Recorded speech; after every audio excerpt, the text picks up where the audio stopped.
पूर्ण एपिसोड पाहण्यासाठी डाउनलोड करा सोनी लिव्ह ॲप।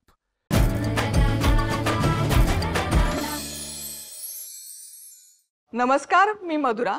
आज काय बनवूया या जगातील सर्वात कठीण प्रश्नाचं उत्तर सोपं करायला मी आली आहे। चला तर मग सुरुवात करूया। आज काय बनवूया? आज आपण परफेक्ट 1 किलोच्या प्रमाणामध्ये बेसनचे लाडू कसे बनवायचे ते बघतोय।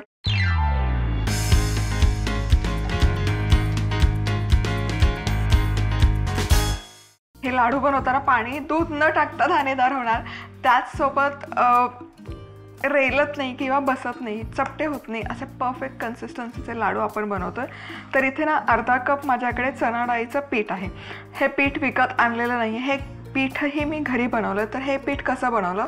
हे पीठ बनवण्यासाठी मी अर्धा किलो चणा डाळ घेतली, पॅनमध्ये घालायची आणि मध्यम आचेवर एक 7 ते 8 मिनिट मस्त अशी खमंग डाळ भाजून घेतली। भाजलेली डाळ हलकीशी थंड झाली की मिक्सरच्या भांड्यामध्ये काढून घ्यायची आणि एकसारखं फिरवायचं नाही, पल्स करत करत करत त्याचं पीठ करून घेतलं। खूप एकसारखं प्रेस नाही करायचं, थोडं थोडं क्वांटिटीमध्ये डाळ घ्यायची आणि त्याला पल्स करत याचं रवाळ टेक्स्चर येईपर्यंत ही छान डाळ दळून घ्यायची आहे। मस्त असं रवाळ टेक्स्चर आलं याचा अर्थ डाळ आपली छान दळली गेली। आणि सो इथे ही माझी घरी बनवलं चणा डाळीचं पीठ आहे, परफेक्ट अर्धा किलो पीठ आहे। तर यामध्ये मी घालते 200 ग्रॅम साजूक तूप आणि मध्यम आचेवर हे बेसन एक 7 ते 8 मिनिटं भाजून घ्यायचं। डाळ छान भाजलेली आहे त्यामुळे बेसन खूप वेळ भाजायची गरज नाही आहे। एक 7 ते 8 मिनिट भाजलं म्हणजे तूप बेसनमध्ये एकजीव होईपर्यंत भाजून घ्यायचं। सो इथे तूप छान एकजीव झालेलं आहे आणि कन्सिस्टन्सी छान दिसते आणि रंगही ऑलरेडी छान दिसतोय, कारण चणा डाळ मी इथे भाजूनच घेतली होती।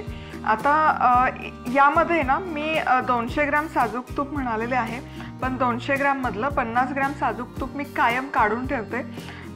जेव्हा आपण लाडू वळू तेव्हा जर वाटलं की नाही ते वळले नाही जात आहेत किंवा थोडंसं त्यामध्ये तुपाची गरज आहे, तेव्हा मी ते तूप मेल्ट करून घालते।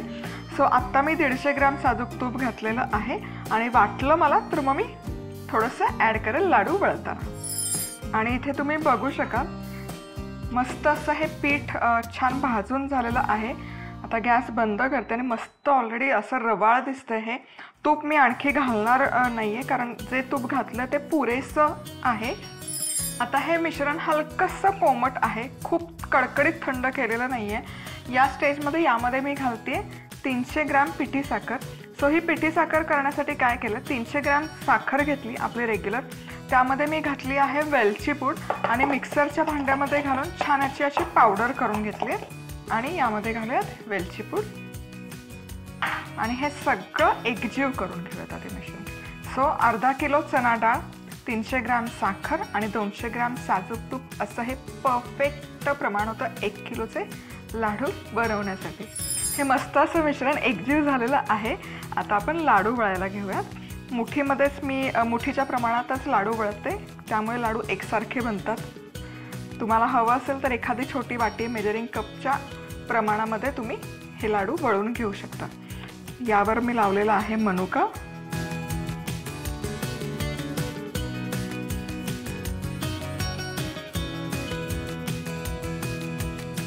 बेसन लाडू बनवण्यासाठी लागणारं साहित्य: अर्धा किलो चणा डाळ, 200 ग्रॅम साजूक तूप, 300 ग्रॅम पिठी साखर, वेलची पूड, मनुका। चणा डाळ भाजून घेत रवाळ दळून घ्यायची। झालं आपलं बेसन पीठ तयार। आता बेसनात तूप घालायचं आणि मध्यम आचेवर हे पीठ खमंग भाजून घेत हे मिश्रण थंड करून घ्यायचं आणि यात वेलची घालून दळलेली पिठी साखर मिसळून घेत याचे असे लाडू वळायचे आणि वर आवडीप्रमाणे सुकामेवा लावायचा। झाले आपले बेसनाचे लाडू तयार।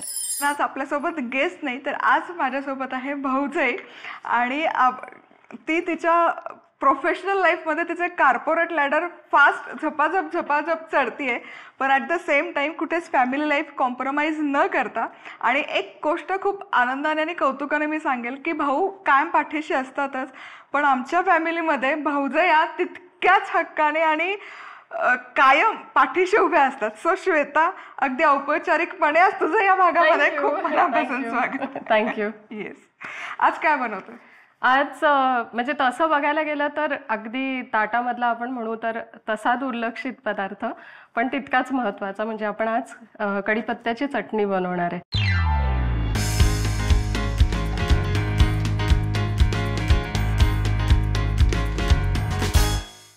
कढीपत्ता जो आपण एरवी म्हणजे आपल्या आया जे आहेत ते एकदम असं फोडणीत सहज टाकतात आणि आपल्याला वाटतं अरे बाजूला काढून ठेवायची वस्तू आहे तर कशाला टाकायची. सुरुवात करूयात. चालेल. आपण सगळ्यात आधी थोडंसं कोरडंच असं खोबरं भाजून घेऊया. आणि किती दिवस टिकते ही तशी म्हणजे 15 दिवस 1 महिना आरामात टिकू शकते, कारण त्याला तसं आपण ओलं काहीच जिन्नस वापरत नाहीये. एरवी तेरवी कढीपत्ता आपण टाकतो फोडणीत, पण तो बाजूला काढला जातो, आमटीत टाकतो, पोह्यांमध्ये टाकतो.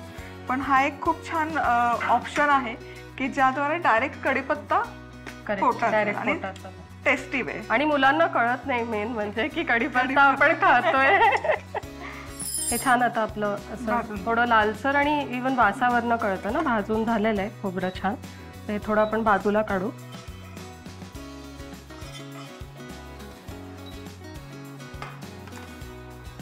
आता ह्यात थोडंसं आपण तेल घालूयात.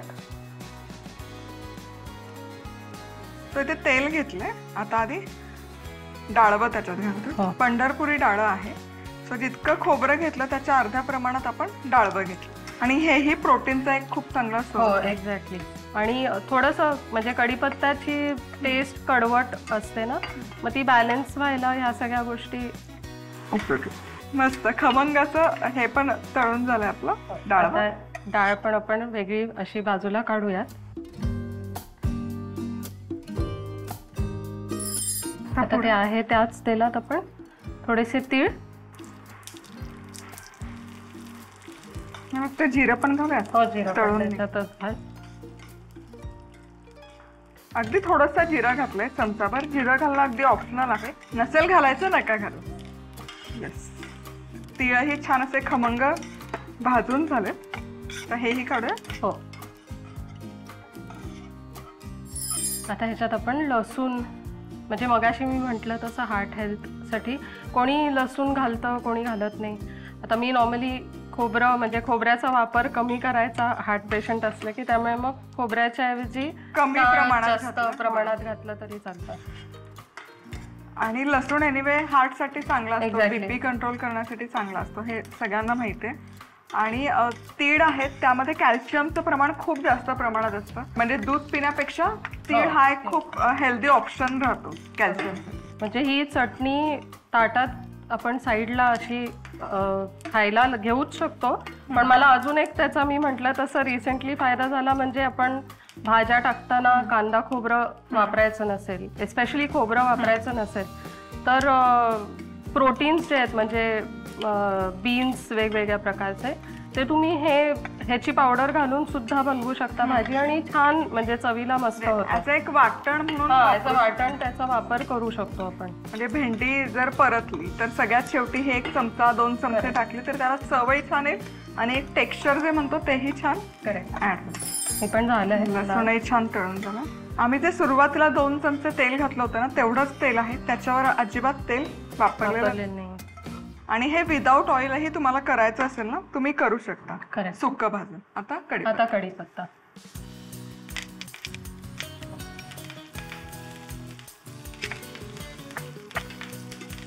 कढीपत्त्याला इतका छान सुवास तेलात, आणि तेलात तो असा भाजला की छान नंतर असा कुरकुरीत मस्त होईल. म्हणजे वाटलं की कळतही नाही खरंच सांगायचं तर की त्यात कढीपत्ता आहे. हे झालंय आता छान. कढीपत्ता असा त्याचा भाजून झालेला आहे कुरकुरीत. तोही काढून घेऊ. आता हे हलकसं थंड झालं की पुढची प्रोसेस आपण बघूयात काय. आता हे साधारण 2 बॅचेस मध्ये आम्ही करून घेतो, म्हणजे मग ते बसेल व्यवस्थित मिक्सरमध्ये. आता पुढे थोडंसं वाटलं गेलं. आता उरलेलं मिश्रण पण टाकून फिरवून घेतो. काढायचं आहे हे थोडं काढून घेते. यात अख्खे जे पीसेस राहिले तेही काढणार आहे. आता यात काही मसाले ऍड करून घेतो आणि मग पुन्हा एकदा ते मिक्सरमध्ये सगळं एकजीव करून घेतो. आता ह्याच्यात आपण वरूनच असं चवीनुसार जसं लागेल तसं तिखट, ही थोडी आमचूर पावडर आहे, म्हणजे जरा असं त्याला आंबटसर अशी चव येण्यासाठी. आणि आमचूर पावडर नसेल तर चाट मसाला पण. करेक्ट. हो, आमचूर पावडर नसेल तर चाट मसालाही चालेल. चवीनुसार मीठ आणि आमचूर पावडर घातली म्हणून त्याला बॅलन्स करायला थोडीशी साखर. पूर्ण एपिसोड पाहण्यासाठी डाउनलोड करा सोनी लिव्ह ॲप.